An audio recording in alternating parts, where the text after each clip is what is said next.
Hey everybody, welcome to another episode of AoA Weekly. I have with me Stefan Ogbach. Everybody say hi to Stefan. You can drop your questions, comments, suggestions, etc. to his email address down there at the bottom of the screen as always. Before we dive into this week, let's talk about the cars that are coming up this next week.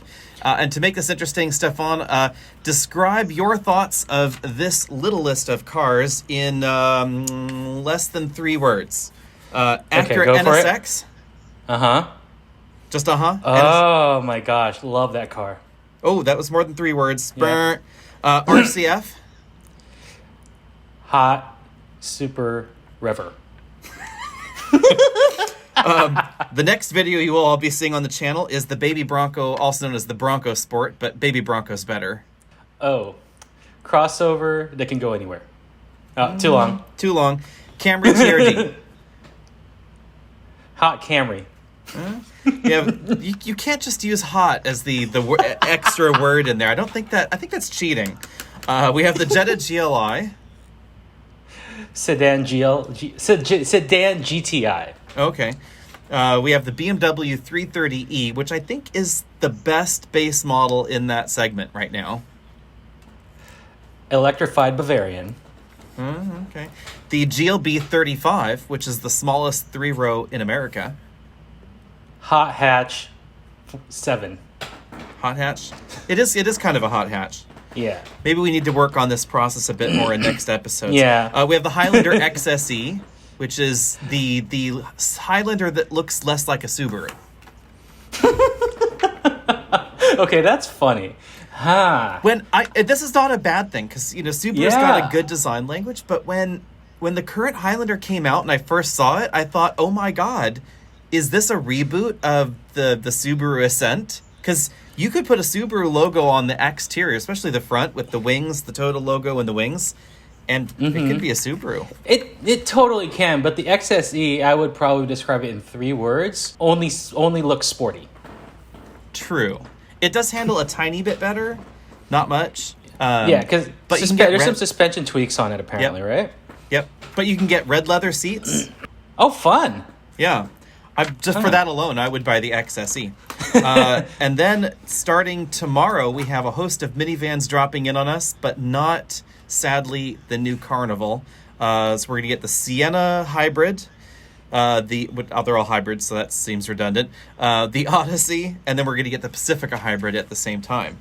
Ooh. And then everybody can also stay tuned for Mach-E versus RAV4 Prime. That's coming up sometime later this month. And then we're going to do an EVs 101 series of videos, so be sure and send in all your EV-related questions, whatever they may be, down to Stefan down there. He'll tabulate them all. Now tell us what you're driving. So right now, at least for this week, I have 3 really, I guess you can say very peculiar cars, because I have a 2021 Chevrolet Bolt.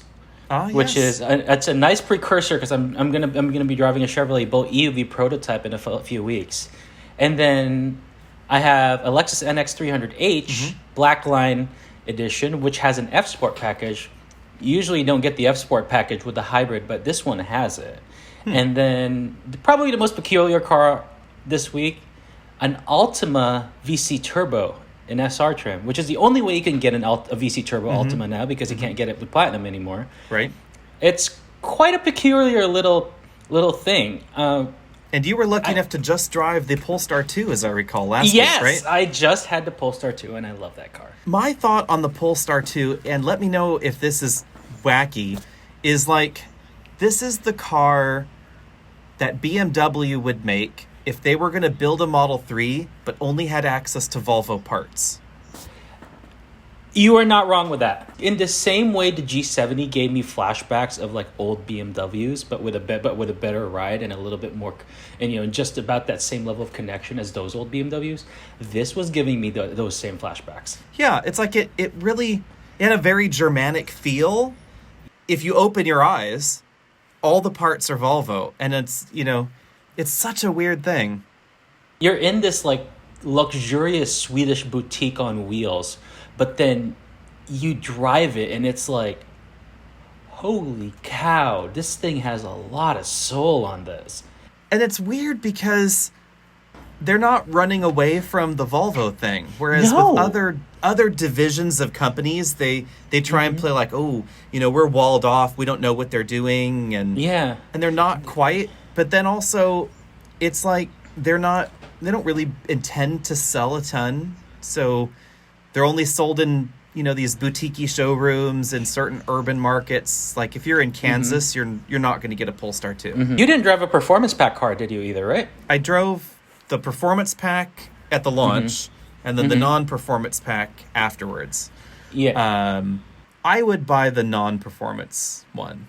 Really? How come? How so?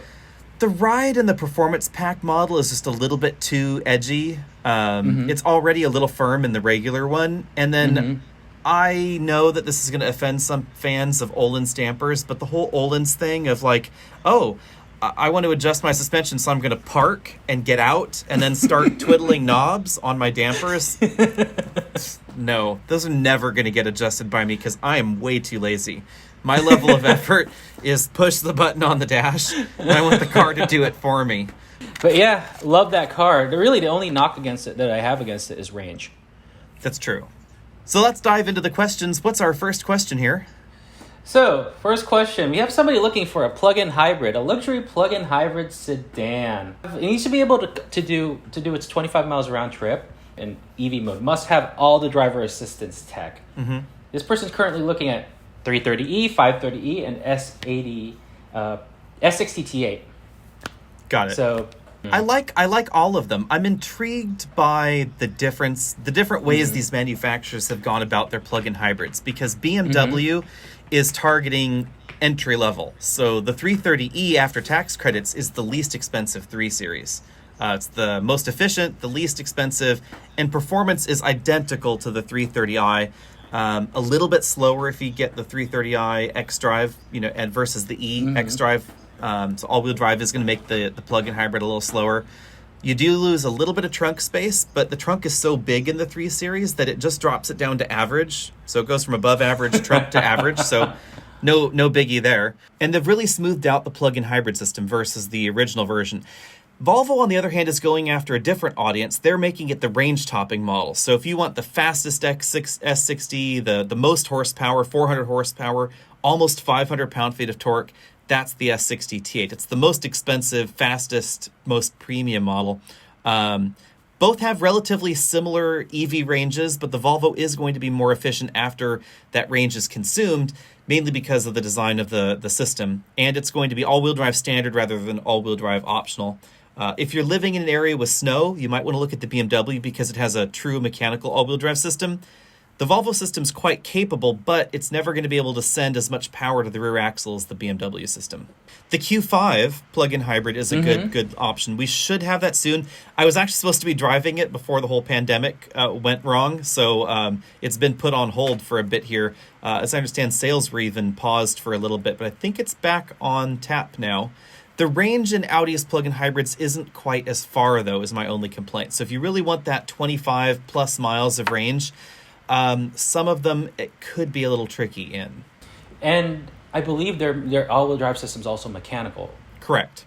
The twist with the Volvo system versus the Lexus E all-wheel drive systems is that Volvo puts a much more powerful motor in the back, and then it's backed by a bigger battery. So with the Lexus system, you're never really going to be able to deliver that full maximum rating at low RPMs. So if you're in a sticky off-road situation or a sticky, icy, slippery situation, and you want to be able to send 150 pound-feet of torque to the rear axle at 1,000 RPM, just really slowly to get out of the situation, the Volvo will do it. And there's an electronic mode where you can command that.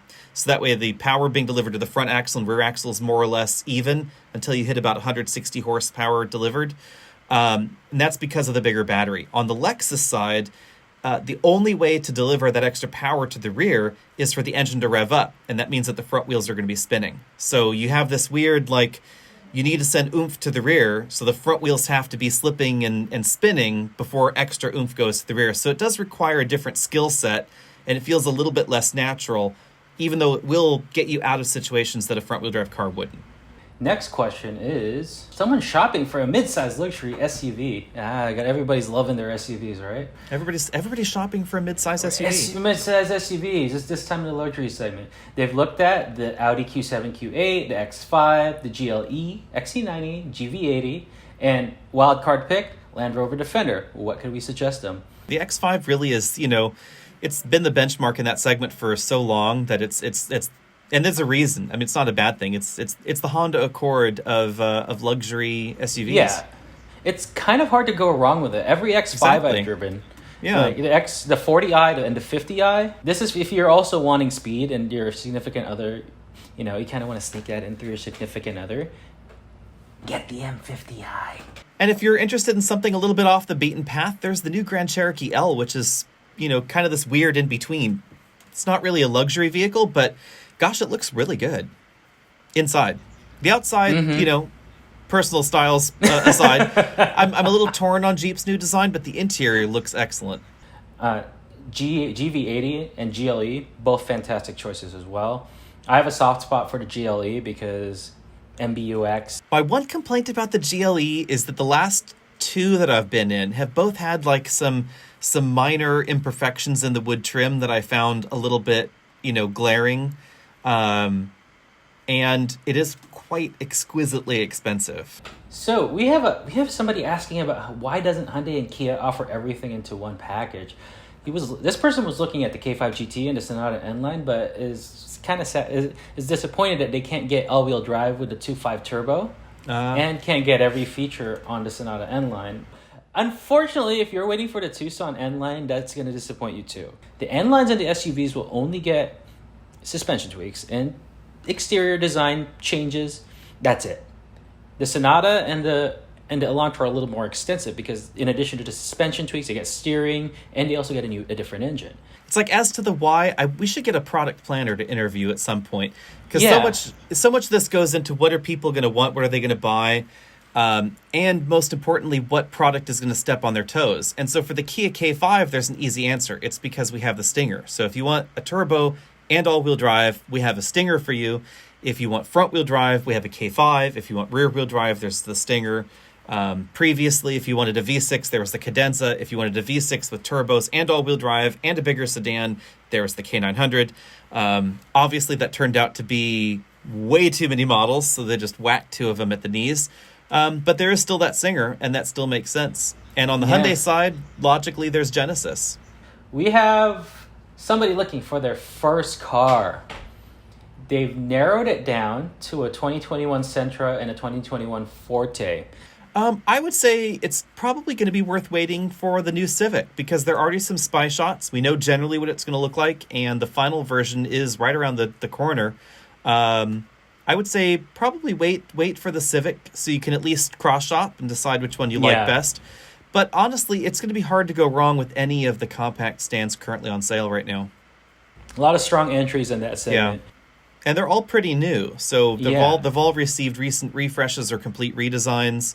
And the sales in these with these vehicles is still strong overseas, which is why we see the redesigns happening for us in this market as well. We're benefiting from that, and that's why other car companies that didn't have that presence overseas have just killed them. So all the American companies, they didn't really sell them overseas, so they're just dead. The big benefit here for us in the U.S. too is that all these automakers with their compact sedans are stepping their game up quite high. So we all get the bells and whistles, and we don't have to pay much for them. Yeah. So.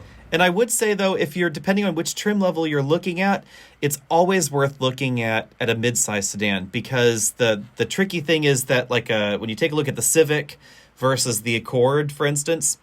By the time you've worked your way midway up into the Civic lineup, you could get an Accord with a few more features and a bigger back seat, etc., and a nicer feel for pretty similar cash. Mid-size sedan sales are honestly softening a little bit faster than compact sedans, so oftentimes there's also a little bit more cash on the hood. You have a retired couple living overseas. They currently drive a Nissan Rogue / X-Trail.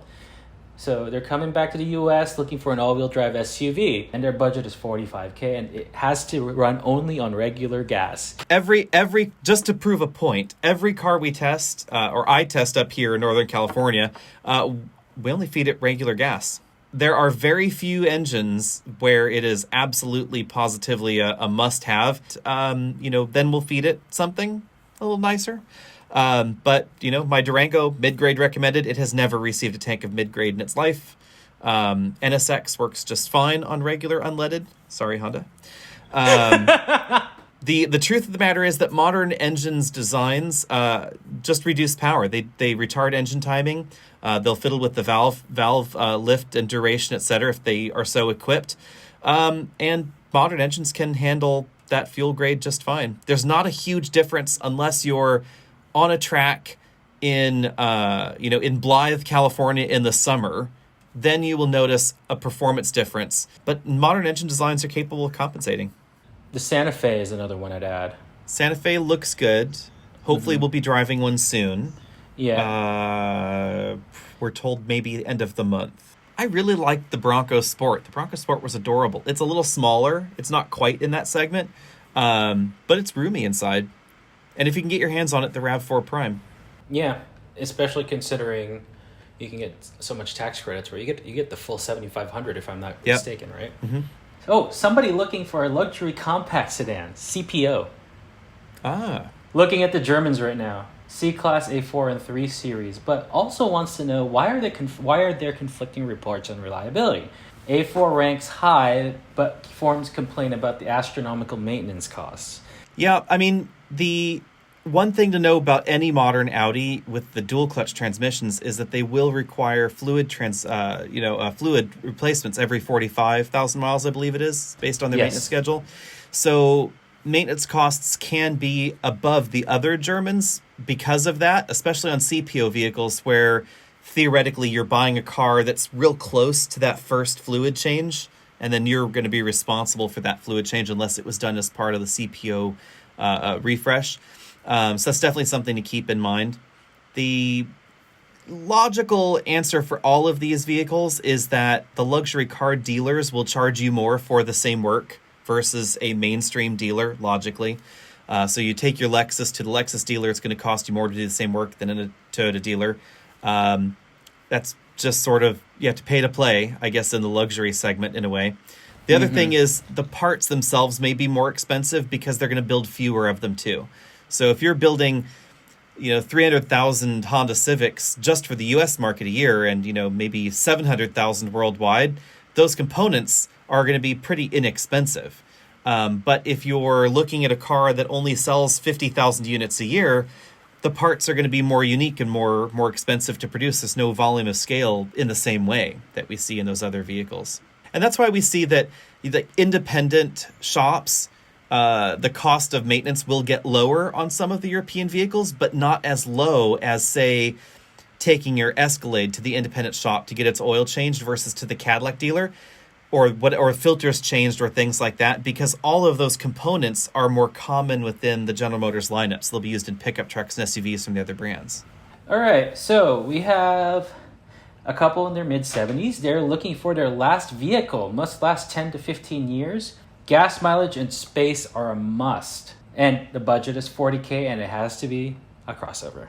They currently own a 2003 Highlander. They're looking at the new Highlander and the Telluride and the RAV4 right now. Other recommendations? Go. I would put the Venza back in there again. If you're looking at Highlander and you're looking at RAV4 and you're trying to decide between the two, it's definitely more RAV4 sized than Highlander sized on the inside. But I think that's a good solid middle option. It's comfy, it's going to be reliable, it's going to be fuel efficient. Should definitely have no problem lasting that time frame. Yeah. Telluride, Palisade are going to be a bit big. You might want to, I would maybe steer down towards Santa Fe or Sorrento, perhaps. Unless you really are looking for something big for grandkids or something like that.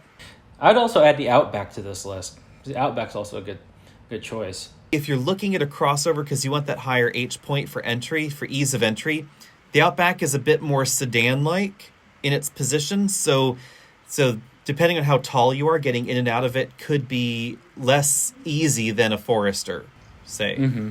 And if you're looking for something a little bit smaller or a little bit less expensive, I really like the new Trailblazer. I actually didn't mind a Trailblazer when I drove it. It's so cheap. It's $19,000 starting. That is I think that I think that a base Trailblazer is probably the best deal in America right now.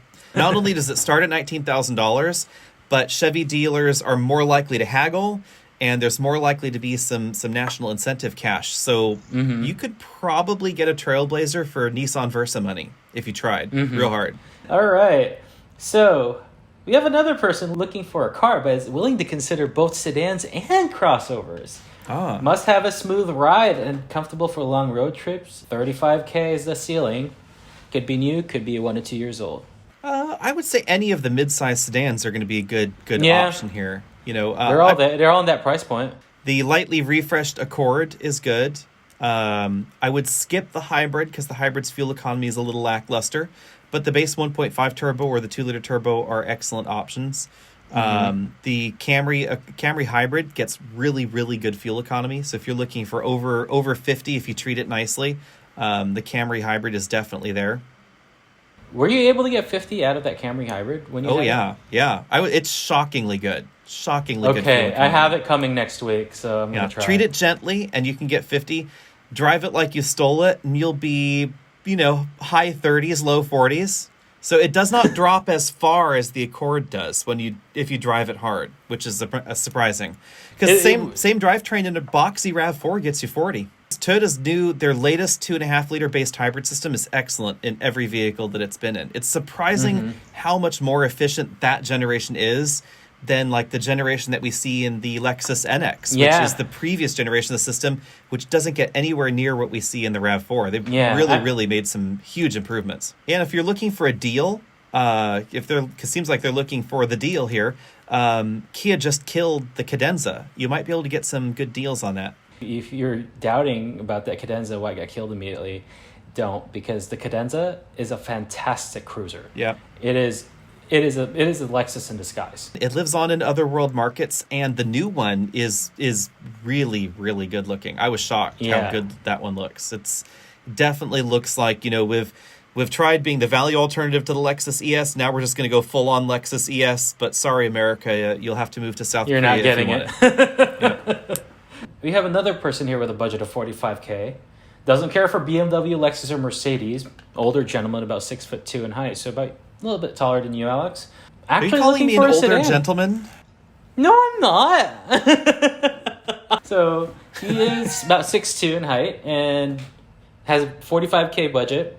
Looking for both compact and mid-size SUVs, and it's also looking at sedans.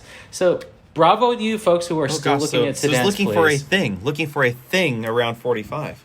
Yeah, there's actually the fact that you're looking for a sedan. That's a bold move in the world of SUVs. I would say this is part of my part of the problem with modern sedans is that they're not well designed for taller people.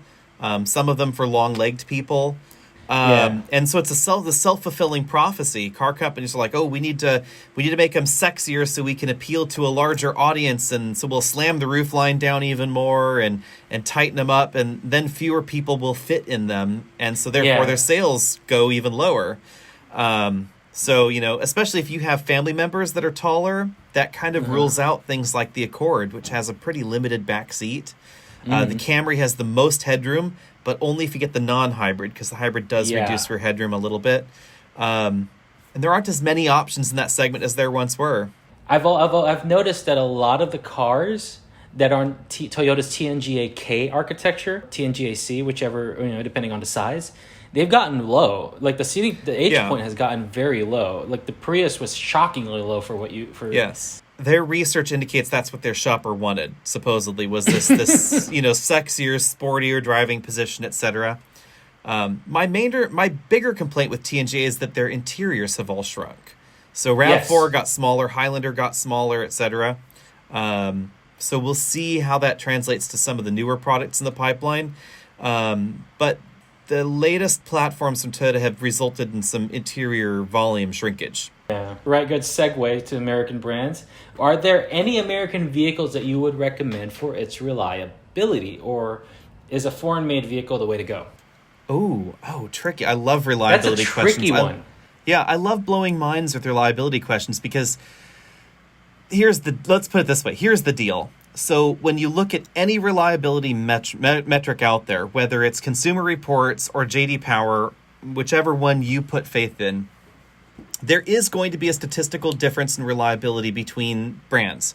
But the statistical reliability difference between the average, I would say average American brand, primarily like a Chevy or a Ford branded vehicle, because the FCA brands sell fewer of, but that segment versus the average Honda, you're not going to notice a huge difference in reliability over the lifetime of the vehicle. Yes, this product will be less reliable statistically, but what's the difference? Not enormous. We're talking relatively few problems. If you go by, say, JD Power's vehicle dependability study in the 3-year time frame, so what they do is they look at how many problems you had in the 3rd year of ownership within that 3rd year. One problem separates the most reliable car from the least reliable car. And so that sort of industry average to the best reliability, you're talking less than half a problem on average per car. So for half of the people out there, you'll have one more problem. The other half, same. Statistically, on average, again. So you'll also notice on Consumer Reports that there's some statistical reliability differences between vehicles that have identical components. And that's tricky. That's where some of that fudge factor comes in. So, for instance, if we take a look at automatic transmissions, there aren't very many companies that make automatic transmissions. ZF is the big one, outside the U.S. Then obviously Ford and GM are the biggest ones in the U.S.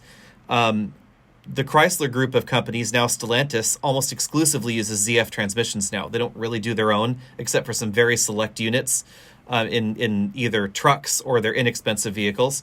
And then we have Aisin. Aisin is a ginormous transmission company that makes transmissions for Toyota. Every Toyota uses an Aisin transmission. Every Volvo uses an Aisin transmission. BMW uses them. Audi uses them. Volkswagen uses them, etc. So Aisin transmissions are everywhere. But when you look at the reliability metrics of some of these vehicles, like a Honda Pilot with the same ZF 9-speed, literally the exact same factory-built transmission as a Jeep product with a 9-speed, the Honda will get higher transmission reliability numbers. Why? We don't know. Is that user variance? Is that the way the question is being asked? Is that perception? Little tricky. But bottom line here, if I were a betting man, and this is where I guess it would boil down to, is if you were going to put money on it, my money would be on the Toyota being the most reliable, Honda being generally a second, varied on the product, so somewhere in there, but relatively equally tied with Honda would, generally speaking, be certain General Motors products as well. And the Koreans are going to be right up there, somewhere in that general range, up by Toyota and Honda, depending on the models that we're talking about. And then the rest would sort of filter out below that. Generally speaking, lowest reliability seems to happen in boutique brands, most of which are European brands. So, part of the reason that we have, problems with Jaguar and Land Rover is they just don't build very many cars.